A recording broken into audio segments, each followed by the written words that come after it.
क्या आपको पता है कि एशिया का सबसे बड़ा रेड लाइट एरिया भारत में है, जहां 10,000 से भी ज्यादा प्रोस्टिट्यूट्स हैं? क्या आपको पता है कि भारत में सेक्स वर्किंग के लीगल होने से क्या फर्क पड़ेगा? दोस्तों, क्या आपको पता है कि दुनिया का सबसे पुराना प्रोफेशन कौन सा है जो आज भी जिंदा है? आपको शायद ये जानकर हैरानी होगी कि ये कुछ और नहीं बल्कि प्रोस्टिट्यूशन है, यानी कि सेक्स वर्किंग। आज से करीब 4400 साल पहले मेसोपोटामिया के बेबीलोन शहर में प्रोस्टिट्यूशन के रिकॉर्ड्स पाए जाते हैं, यानी कि दुनिया की सबसे प्राचीन सभ्यताओं से लेकर आज के मॉडर्न कल्चर तक जो एक प्रोफेशन कॉमन रहा है वो प्रोस्टिट्यूशन यानी सेक्स वर्किंग ही है। अब आप सोच रहे होंगे कि अचानक से हम ये सेक्स वर्किंग की बात क्यों करने लगे? तो इसका सीधा जवाब है कि सुप्रीम कोर्ट ने कुछ दिन पहले एक नई बात कहकर खूब तारीफ बटोरी कि अब देश में सेक्स वर्किंग इल्लीगल नहीं है। यानी कि अगर कोई अपनी इच्छा से बिना जबरदस्ती के किसी को पैसों के बदले सेक्स रिलेटेड सर्विसेज प्रोवाइड करता है तो उसे पुलिस गिरफ्तार नहीं कर सकती। इसके अलावा सुप्रीम कोर्ट ने यह भी कहा है कि जैसे बाकी के प्रोफेशंस को प्रॉपर सिक्योरिटी और इज्जत दी जाती है, वैसे ही सेक्स वर्कर्स को भी मिलनी चाहिए। इसके साथ ही उनके बच्चों को जबरदस्ती ह्यूमन ट्रैफिकिंग के नाम पर उनसे अलग करने से पहले पुलिस को पूरी जांच पड़ताल कर लेनी चाहिए, फिर भले ही उसके लिए उन्हें डीएनए की जांच ही क्यों ना करनी पड़े। सुप्रीम कोर्ट के इस फैसले के बाद अब ये बात बिल्कुल साफ हो गई है कि जिन सेक्स वर्कर्स को अब तक उनके बेसिक राइट्स नहीं दिए जाते थे, अब उन्हें उनके लिए और परेशान नहीं होना पड़ेगा। ये बेसिक राइट्स इतने बेसिक हैं कि आज तक सेक्स वर्कर्स को इस देश का नागरिक ही नहीं समझा जाता था, क्योंकि आपको ये शायद ही पता होगा कि अब तक सेक्स वर्कर्स के आधार कार्ड तक नहीं बनाए जाते थे। इसलिए उनके पास ना तो कोई बैंक अकाउंट होता है, ना ही कोई डॉक्यूमेंट, ना एड्रेस प्रूफ, ना ही कोई पैन कार्ड और वोटिंग कार्ड। ऐसे में देश के एक इतने बड़े तबके को उसके बेसिक अधिकारों से इतने सालों तक दूर रखा गया।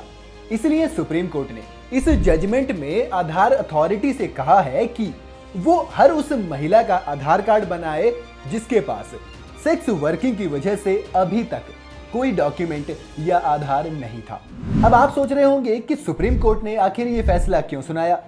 तो इसका सबसे बड़ा कारण है कि भारत में प्रोस्टिट्यूशन यानी सेक्स वर्किंग का एक अच्छा खासा इतिहास रहा है।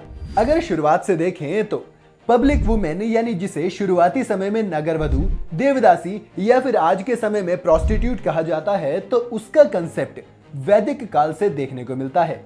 लेकिन वहीं अगर हम मॉडर्न एरा में प्रोस्टिट्यूशन को सिंबलाइज करने वाले कोठा कल्चर की बात करें तो इसकी शुरुआत काफी इंटरेस्टिंग है।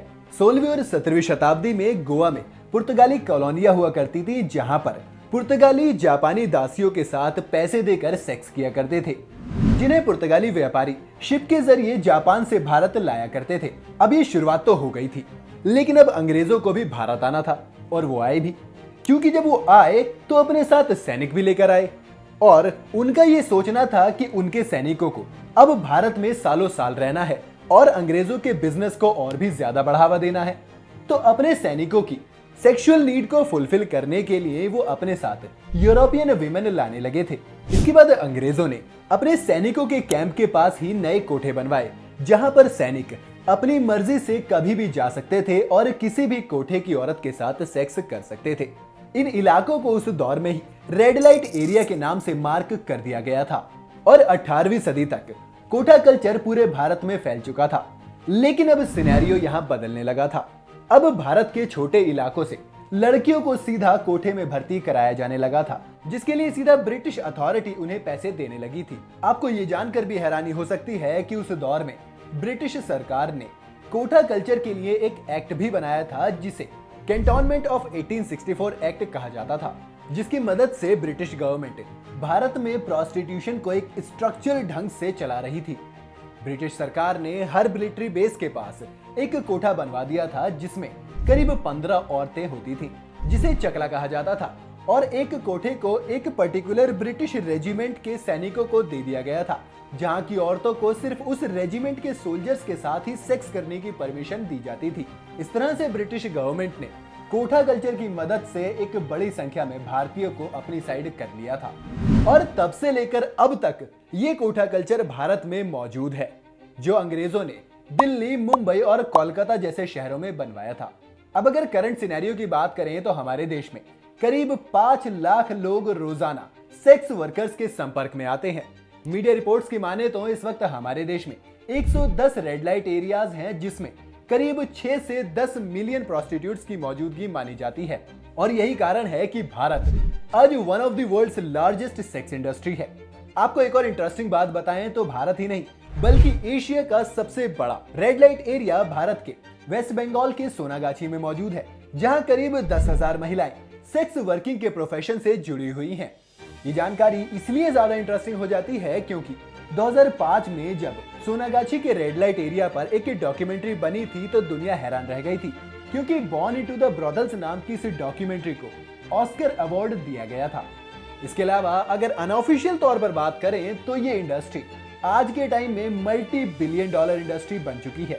अब सवाल ये आता है कि जब ये industry multi billion dollar industry है तो फिर सरकार इसे सीरियसली क्यों नहीं ले रही है और बाकी प्रोफेशन की तरह इस पर भी टैक्स लगाकर इसे लीगलाइज क्यों नहीं कर रही है?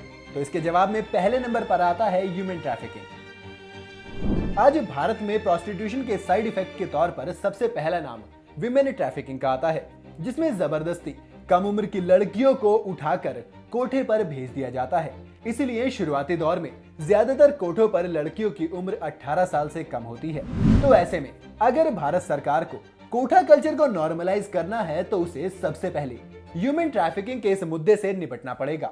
इसके अलावा दूसरा नंबर आता है एसटीडीज का, यानी कि सेक्सुअल ट्रांसमिटेड डिसीज, क्योंकि ये कहा जाता है कि आज भी भारत में जो लड़कियां और औरतें इस प्रोफेशन से जुड़ी हुई हैं उनके बीच एचआईवी का मुद्दा बहुत बड़ा मुद्दा है, यानी कि सेक्स वर्कर्स में से बहुत सी औरतें एचआईवी पॉजिटिव हैं।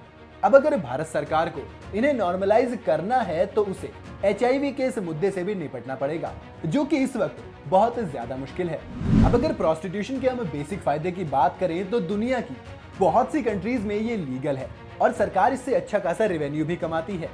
सरकार ऐसे में उन सेक्स वर्कर्स के साथ खड़ी रहती है और पुलिस उन्हें मारने और पीटने की जगह उन्हें सिक्योरिटी प्रोवाइड करती है। इसके साथ ही अगर हम ऐसे देशों की बात करें जो प्रोस्टिट्यूशन रेवेन्यू के सिस्टम पर मानते हैं और बाकी के बिजनेसेस की तरह इस पर भी टैक्स लगाते हैं, तो एक रिपोर्ट के मुताबिक इस लिस्ट में दुनिया में नंबर 1 पर आता है चाइना, जो हर साल इस प्रोफेशन से लगभग 73 बिलियन डॉलर का रेवेन्यू जनरेट करता है।